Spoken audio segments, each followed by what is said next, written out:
Hello friends, எல்லாருக்கும் வணக்கங்க. இன்றைக்கி நம்ம கிச்சன் ஒரு அருமையான ரெசிபி பார்க்க போகிறோங்க. அது என்ன அப்படின்னு சொன்னால் வெண்டைக்காய் பச்சடி.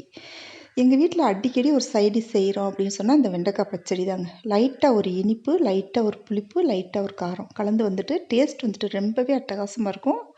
இது எப்படி செய்கிறதுன்னு பார்க்கலாம். வாங்க வீடியோக்குள்ளே போகலாம். இது வரைக்கும் நம்ம சேனலை நீங்கள் சப்ஸ்கிரைப் பண்ணலைன்னா சப்ஸ்கிரைப் பண்ணிக்கோங்க. பெல் ஐக்கானை கிளிக் பண்ணிக்கோங்க. இப்போ நான் ஒரு மண் பாத்திரம் அடுப்பில் வச்சுருக்கேங்க.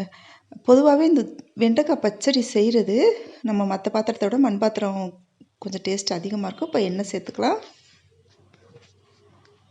இப்போ கடுகு உளுந்தம் பருப்பு,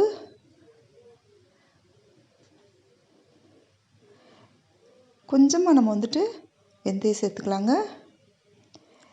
எங்கள் வீட்டில் பார்த்தீங்கன்னு வச்சுக்கோங்க, குழம்பு வைக்கிறதா இருந்தாலும் சரி, கூட்டு வைக்கிறதா இருந்தாலும் சரி, பெரும்பாலும் வந்துட்டு மண் பாத்திரம் யூஸ் பண்ணுவேன். அதுக்கு அடுத்தபடியாக வந்துட்டு இரும்பு பாத்திரம் யூஸ் பண்ணுவேங்க. இப்போ ஒரு மிளகாய் வத்தல் கிள்ளி போட்டுக்கலாம்.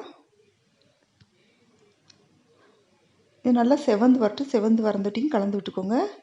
இப்போ இந்த வெண்டைக்காய் வந்து கட் பண்ணி வச்சுருக்கோங்க. இது எப்படி கட் பண்ணுறேன்னா, நீல வாக்கில் குறுக்கு வாக்கில் கட் பண்ணிக்கோங்க. நீல வாக்கில் கட் பண்ணிவிட்டு அப்புறம் வந்துட்டு குட்டி குட்டியாக கட் பண்ணிடலாம். இப்போ இந்த கருவேப்பிலை சேர்த்துக்கலாங்க. இது வந்துட்டு 1/4 கிலோ வெண்டைக்காய் சேர்த்துருக்கேன். இந்த பிசு போகிறது வரைக்குமே வதக்கி விட்டுக்கணுங்க. இப்போ இந்த சின்ன குட்டியாக ஒரு நெல்லிக்காய் சைஸுக்கு புளி எடுத்திருக்கேன். இந்த அளவுக்கு புளி போதும். புளி போட்டிருக்கதே தெரியக்கூடாது. ஆனால் வந்துட்டு ஒரு மொத்தத்துக்கு ஒரு டேஸ்ட் கிடைக்குங்க. இப்போ நல்லா வதக்கி விட்டுக்கலாம். பாருங்கள், ஓரளவு நல்லா பிசு தன்மை போயிடுச்சு வெண்டைக்காயில். இந்த டைமில் நம்ம வந்துட்டு வெங்காயம் சேர்த்துக்கலாம். ஒரு பெரிய வெங்காயத்தை கட் பண்ணி வச்சுருக்கேன், அதை இதோடு சேர்த்துக்கலாங்க. சாம்பாருக்கு வந்துட்டு ரொம்பவே நல்லா இருக்குங்க. எல்லா வெரைட்டி ரைஸுக்குமே இந்த வெண்டைக்காய் பச்சடி ரொம்பவே சூப்பராக இருக்கும். அப்புறம் தயிர் சாதத்துக்கெலாம் தொட்டுக்கிட்டிங்கன்னு வச்சுங்க, அவ்வளோ அருமையாக இருக்கும். இப்போ ஒரு தக்காளி கட் பண்ணி வச்சுருக்கேன், அதை இதோட சேர்த்துக்கலாம்.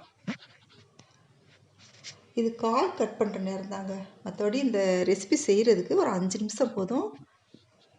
இப்போ இது நல்லா வதக்கி விட்டுக்கலாம். இதில் வந்துட்டு நான் ஒரு 4 மிளகாய் வத்தலை உடச்சி வச்சுருக்கேன், அதை இதோட சேர்த்துக்கலாம். சேர்த்துட்டு எல்லாமே வதக்கி விட்டுக்கலாங்க. இப்போ 1/4 ஸ்பூனுக்கும் குறைவான அளவில் வந்துட்டு மிளகாய்த்தூள் போட்டிருக்கேன்.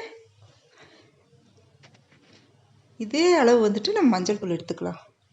இந்த காயோடு சேர்த்து வதக்கி விட்டோம்னா டேஸ்ட்டு கொஞ்சம் நல்லாயிருக்கும். அப்புறம் வந்துட்டு நல்ல கலர் கிடைக்குங்க. எப்போவுமே காய்களோடு சேர்த்து வதக்கி விட்டோம், எண்ணெயில் லைட்டாக வதக்கி விட்டு போட்டோம்னா நல்ல கலர் கிடைக்கும். இப்போ வந்துட்டு நம்ம புளித்தண்ணியை சேர்த்துக்கலாம்.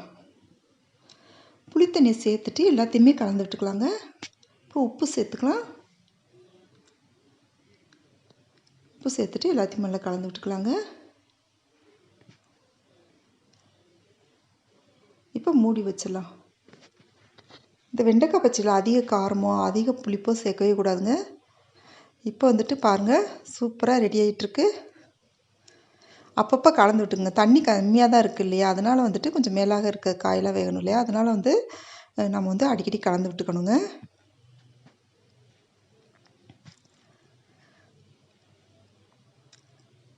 இப்போ பாருங்கள், ரெடி ஆயிடுச்சு. சூப்பரான எம்மியான வெண்டைக்காய் பச்சடி ரெடி ஆயிடுச்சு. இவ்வளோ தாங்க. இந்த ரெசிபி உங்களுக்கு பிடிச்சிருந்துச்சுன்னா நம்ம சேனல் இது வரைக்கும் சப்ஸ்கிரைப் இல்லைன்னா சப்ஸ்கிரைப் பண்ணிக்கோங்க. பெல் ஐக்கானை கிளிக் பண்ணிக்கோங்க. ஃப்ரெண்ட்ஸ்க்கு ஷேர் பண்ணுங்கள், லைக் பண்ணுங்கள், எப்படின்னு சொல்லி கமெண்ட் பண்ணுங்கள். தேங்க்யூ.